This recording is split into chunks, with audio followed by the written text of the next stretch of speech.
Oh, forgive me, mate. There's a story I have to tell.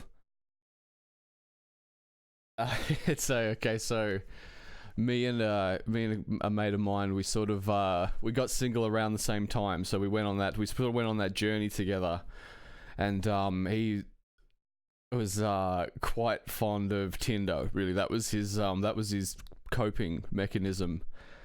So anyway, so it's February 2018. I am at this point, I think, about 4 or 5 months abstinent from alcohol, and I think even that day, that week, I'd had some very just upsetting conversations with my ex-girlfriend. So I was in that kind of state. I was in that like dance of the damned sort of it's like a depression, like a low. It's a real valley. It was a real valley. And so it rolls around to Friday night. I'm at work, and I'm just thinking to myself, like, oh, I'm just having a low key one tonight. Like, I don't think I can. I don't want to do anything. Like, these conversations are just wearing me down. And my phone rings. My phone rings just before knockoff, and it's my mate. And I could tell what he was up to immediately because he had this tone in his voice. He's like, "Man, what's going on?" I'm like, "Not much, mate.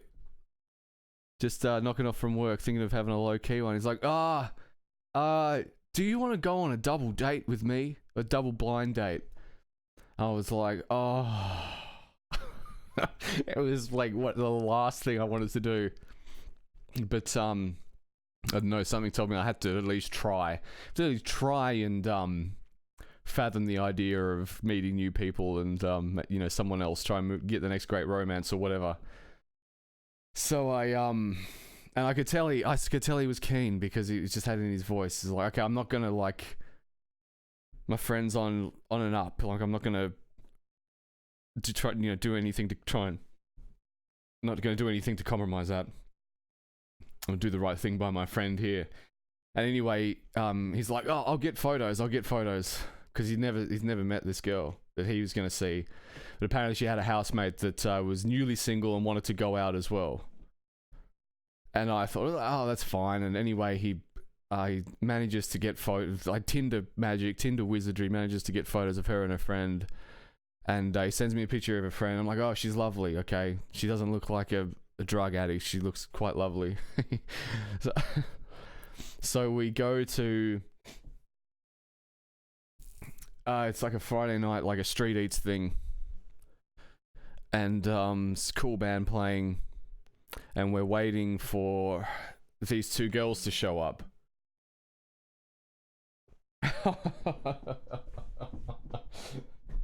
So we're doing that. We're awkwardly just looking around, trying to act cool, act like, we're not nervous as fuck, fallible males we are. And he recognizes the girl coming off in the distance, and then there's that weird point where you can see them. You can't communicate with them, so you just have to like look. It's like, where do you look? And I'm always at that balance of like, okay, eye contact can seem really warming and confident, but it can also seem psychopathic. There's a very fine line with eye contact, especially when you're awkward and you're trying to look friendly. You can look like a like a sex pest or something. So we're doing that space. They're walking in, and like, okay, quite lovely. And we get to talking. It's that awkward first conversation. We get something to eat. We start talking about food. They've brought a third friend. And she seemed quite nice too. Very outgoing. Quite nice. And so we're doing the street eats thing. There's a band playing, and I don't think my mate's much of a dancer. And so my date got up to dance, and the third friend got up to dance, and Tricky and his date were going to stay and keep chatting. And I'm sober, like trying to remain sober, battling a really like strange social situation. I was like, fuck it, like I'll dance, like fuck it. I was just at that point where I find that thread of confidence that I have, and realize that, you know, I'm gonna die, so I may as well, you know, do the things. So I managed to find that, and so at that point, I think the night's going pretty well. Okay, like I could, I like to dance, like dancing with people. It's fun, and you get that little bit of that Mick Jagger about me. So, you know, I'm not the world's shittest dancer, put it that way. So we're having fun and we're dancing, and so after the band's done, you know, more wine for them and more ginger beer for me, and we decide to end up. We want to go down to like the popular sort of area, like it's the big sort of nightlife scene. There's like a lot of bars and stuff in a small area, and we go to this particular bar. It's very cool. It's a very nice bar. It's called Preachers. I liked it there. It suited my aesthetic at the time, because I was like just at the top of my slippery slope into the hipster that I seem to have become visually. So we're there, and everything starts to cook up a little bit. Like the wine seems to set in. Like my mate and his date start getting pretty handsy. Like I'm like, this is good. Like they're awash in the endorphins. So I'm happy for my mate. This is fine. I'm having a lovely time chatting to the other two friends. So, you know, good night at this point, and it's probably where it should have ended. Like that. Like you probably have nights like that of your own where you remember this certain point where it was at its best, and that's when you should have gone home. Because, like, you know, nothing good ever happens after that point. So there we were, ready to go home. I've recognized it, but I'm sober. I'm not in the mix. So I'm like, I've got like this Overwatch sort of perspective. And the girl is kind of like, I want more drinks. So we ended up going back like deeper into the popular area. And I forget where we end up, but we're down on the water. And that's when things took a real turn. So the girl I was with, she was Scottish. And she's what an accent. Like, I'm sure males and females all agree. Like, like that Scottish accent, not like that real drunk, like that real soft female Scottish accent is just lovely. It's sirenic. It would just lure you into those rocks. She was all very lovely, and she's very well travelled, and Thetarness from Scotland, from southwest Scotland, just lovely. And then she got a few wines in, and so was her friend. And it turns out the outgoing third friend was becoming quite what you'd call boisterous. Like, it was starting to get pretty loud. And I'm sober, and, you know, I didn't want to do anything. Like, I was going to stay in tonight, so this is the point where the sober person starts to go, okay, could be time to leave.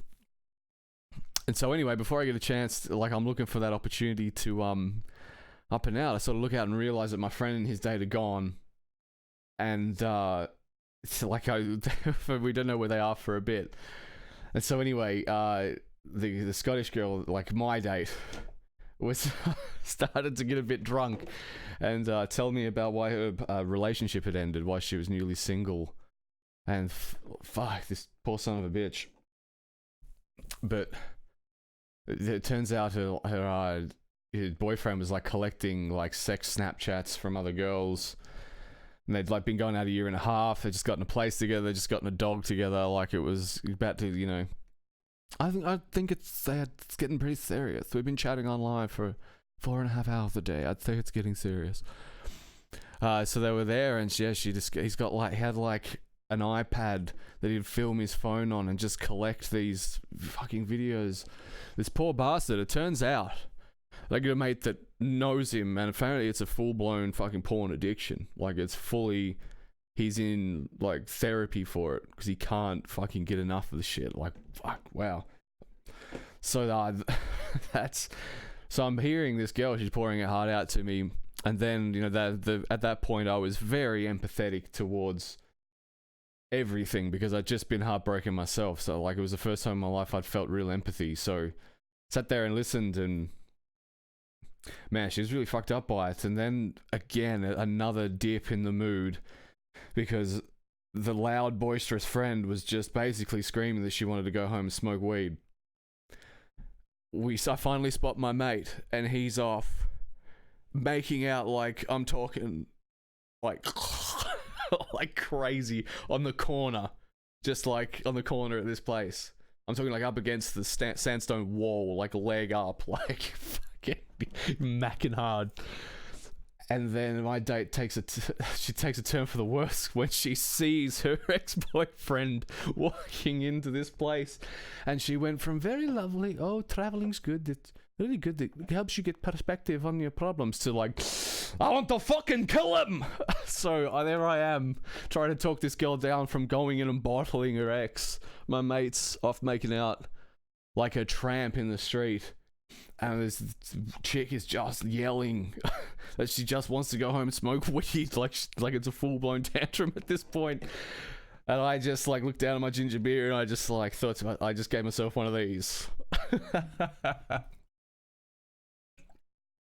was like, I was only gonna stay in anyway. But it turns out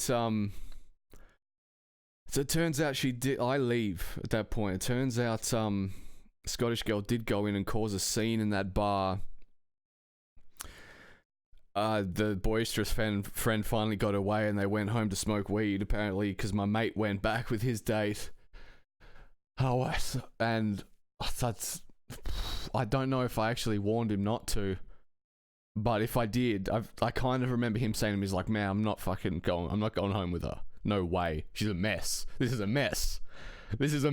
And anyway, I get a call from him the next day. He's like, anyway, I went home with her. And so they get home, and within minutes, like, this is just a Tinder date. Like, he's just gone back there. Within minutes, the whole house, because the three girls live together, I believe. So, like, you know, boisterous one finally gets home. She gets to smoke a weed, and she's just fucking crazy, like yelling. Just a loud, boisterous motherfucker. Tricky's trying to, and his date are trying to get some privacy, and angry ex-boyfriend Scottish girl is just like walks in and gets into bed with them. They're both naked. She just gets in and she's just crying. Oh. And he was like, man, I should not have gone home. I should not have gone back.